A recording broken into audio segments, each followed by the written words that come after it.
정신과 약은 일종의 그런 다리가 부러졌을 때, 다리가 골절됐을 때 하는 부목과 같다고 생각을 하거든요. 뼈가 붙는 동안에 통증을 줄이고 더 큰 손상을 막아주지만 부목 자체가 뼈를 붙이는 것도 아니고 부목을 또 평생 하고 살도록 놔두는 것도 안 되잖아요. 사람들에게 너무 공포감만 심어주는 것도 문제겠지만 먹어도 아무 문제 없다 이렇게 쉽게 얘기하는 것도 좀 우려스럽다고 생각이 됩니다.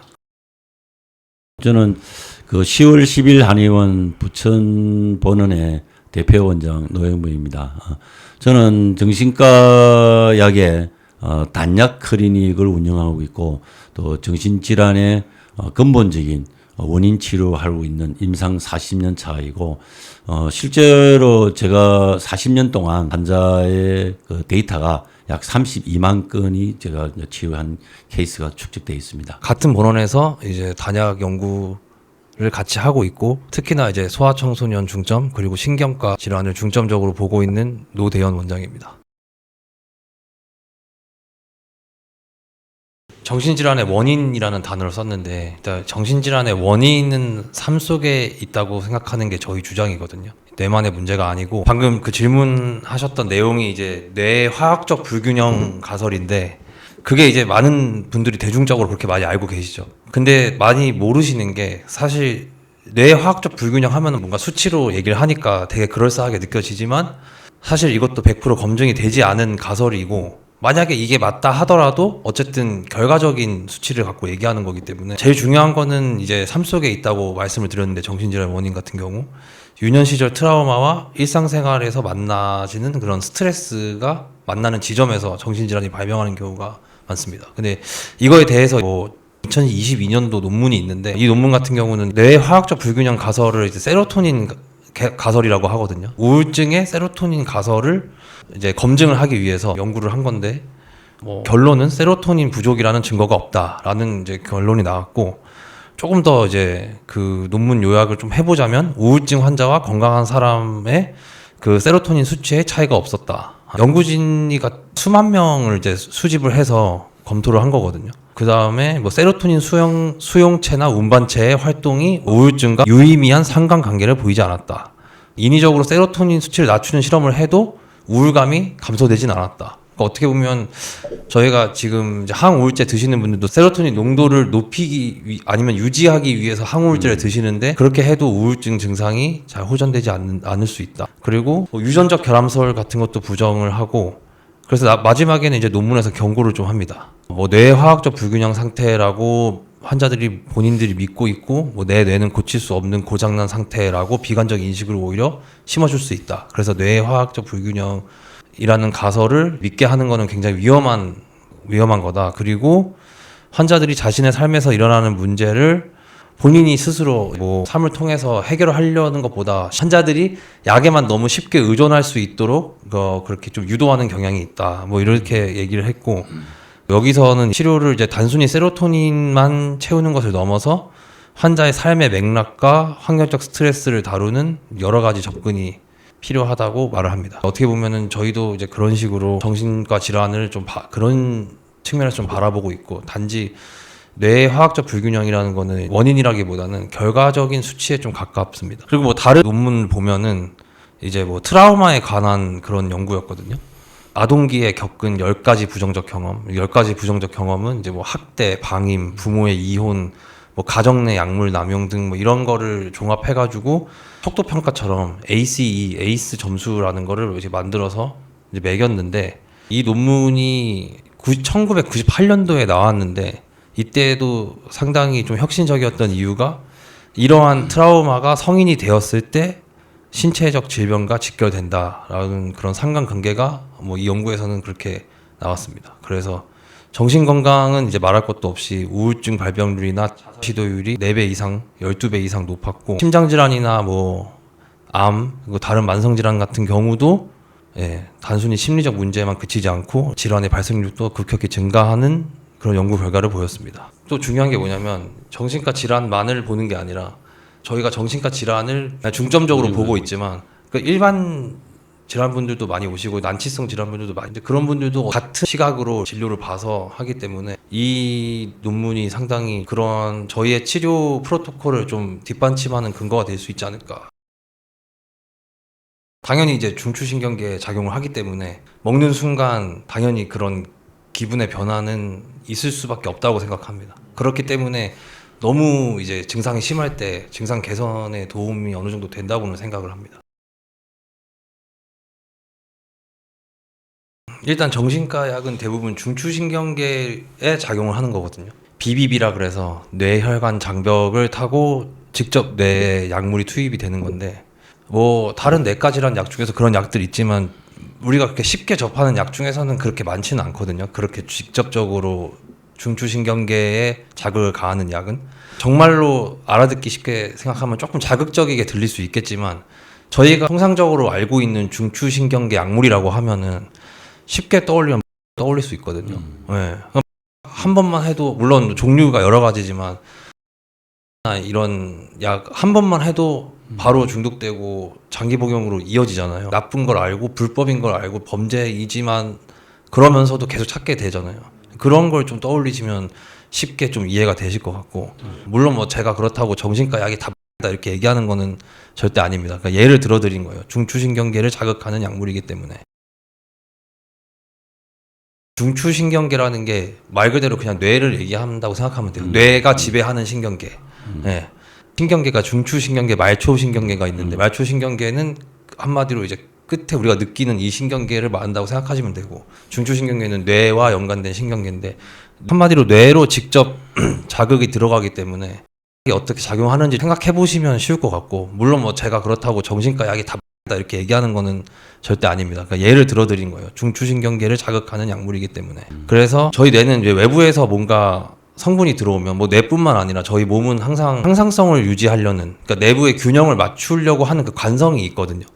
그래서 특정 약물이 이제 지속적으로 들어오게 되면은 그 자극에 이제 익숙해지기 위해서 해당 신경 전달 물질 수용체의 수를 줄이거나 아니면 민감도를 떨어뜨립니다. 한마디로 아까 세로토닌을 계속 외부에서 넣어주면은 궁극적으로는 우리 몸에서 자체적으로 세로토닌을 생성하는 걸 까먹게 될 수가 있는 거죠. 무조건 그렇다는 건 아니고.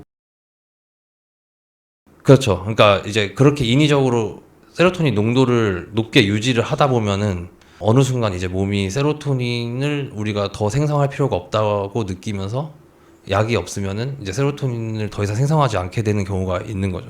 그래서 어쨌든 이제 결과적으로 약물 없으면 뇌가 정상적으로 기능하기 어려워지는 상태. 그게 이제 신체적 의존성이라고 하는데 그래서 이것 때문에 이제 단약을 하시면 그 금단 현상이라는 게 나타납니다. 모든 정신과 약이 같은 수준의 이제 의존성을 보이는 것은 당연히 아니고요. 아까도 제가 말씀드렸듯이 또 중추신경계 약물인데 종류에 따라 그런 중독성이나 의존성이나 이런 게 굉장히 다 다르고 자주 접하시는 정신과 약들을 조금 설명드리자면 벤조디아제핀의 경우는 이제 가바 수용체에 작용을 해서 진정 효과를 즉각적으로 주게 되는데 장기 복용 시 좀 내성이 좀 있는 편입니다. 그래서 동일 효과를 위해서 용량을 늘려야 하거나 끊기가 이제 매우 힘든 의존성을 유발하게 되고 중추신경 흥분제라고 하거든요. 쉽게 말해서 각성제라고 해요. ADHD 치료로 많이 쓰이게 되는 건데 그거 같은 경우는 이제 많이들 아시겠지만 도파민 수용체에 이제 영향을 주어서 보상 회로를 자극할 수 있는데 오남용을 하게 되거나 장기 복용하게 되면 당연히 의존 가능성이 존재하게 됩니다. 뭐 아까 말씀드렸던 항우울제의 경우도 똑같이 그런 금단 증후군이 많이 생기게 되고 그리고 이거는 이제 좀 다른 이야기이기도 한데 이런 생물학적 변화 말고도 심리적으로도 좀 의존성이 많이 생기는 것 같습니다. 임상적으로 봤을 때 약을 먹었을 때 뭔가 의지할 게 있다는 그 생각만으로 안정을 찾는 분들이 있거든요. 그러니까 이제 약이 없으면은 오히려 불안해하고 그리고 이제 약을 줄이거나 끊을 때 이렇게 좀 약을 이제 안 먹으면은 다시 또 예전처럼 아프면 어떡하지 이런 공포감도 좀 유발하는 것도 있고 그래서 여러 가지 요인이 있다고 생각합니다. 사람들에게 너무 공포감만 심어주는 것도 문제겠지만 먹어도 아무 문제 없다 이렇게 쉽게 얘기하는 것도 좀 우려스럽다고 생각이 됩니다. 그래서 어쨌든 임의로 약을 끊는 것보다는 약을 끊으실 때 점진적 감량이 그래서 중요한 겁니다. 뇌가 적응할 시간을 줘야 되기 때문에. 그러니까 한마디로 뇌를 바로 자극을 하고 일단 중추신경계.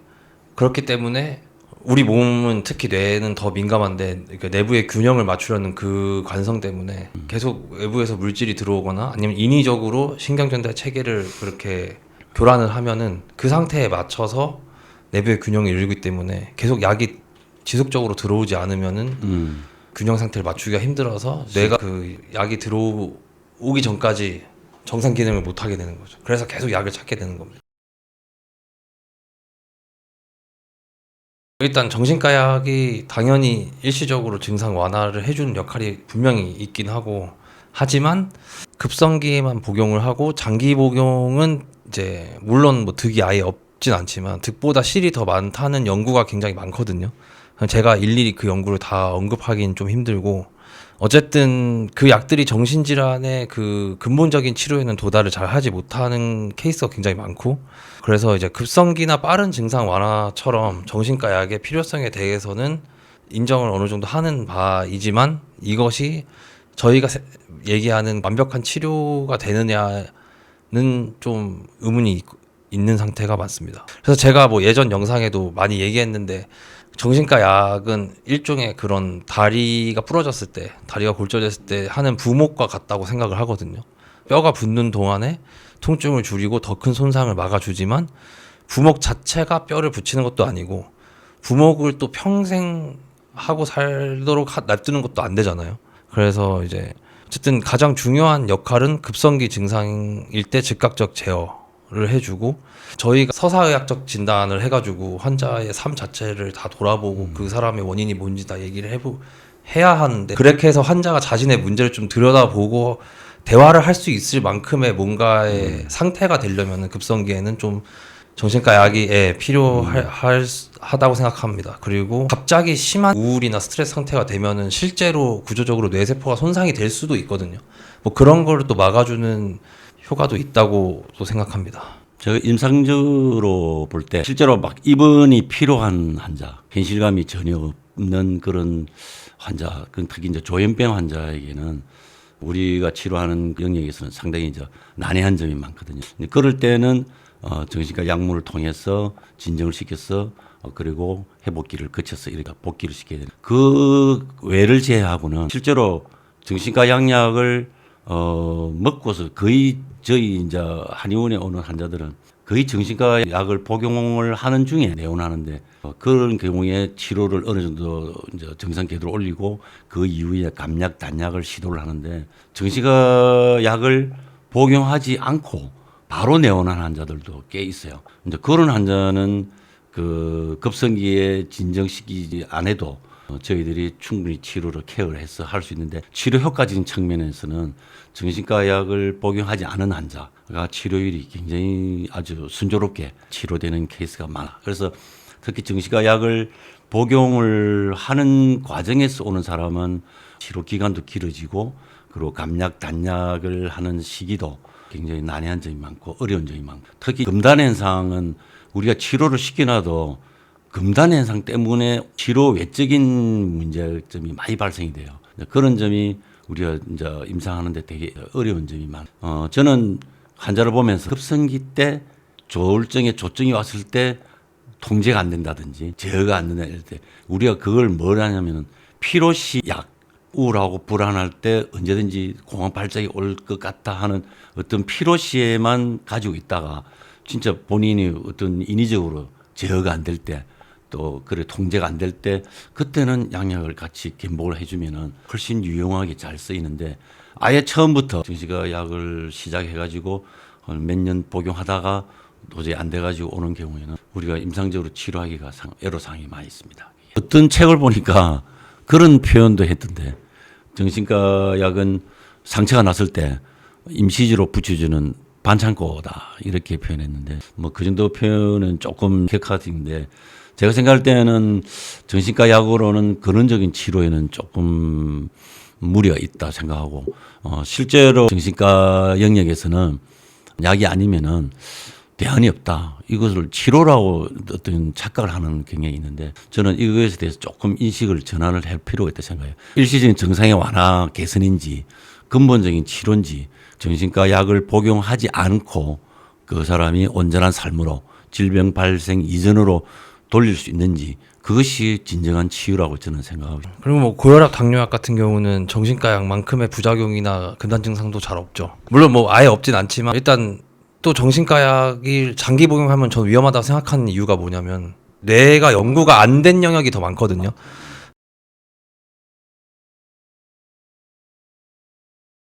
그러니까 연구가 되어 있는 영역을 기준으로 신경 전달 체계를 인위적으로 조절하기 위한 게 정신과 약이잖아요. 그런데 그 약이 들어가서 우리가 지금 모르고 있는 그 미지의 영역이 훨씬 많은데 그 영역에는 어떠한 영향을 미칠지 전혀 모르고 투여를 하는 거기 때문에 그런 게 위험한 부분이지 않을까 생각합니다.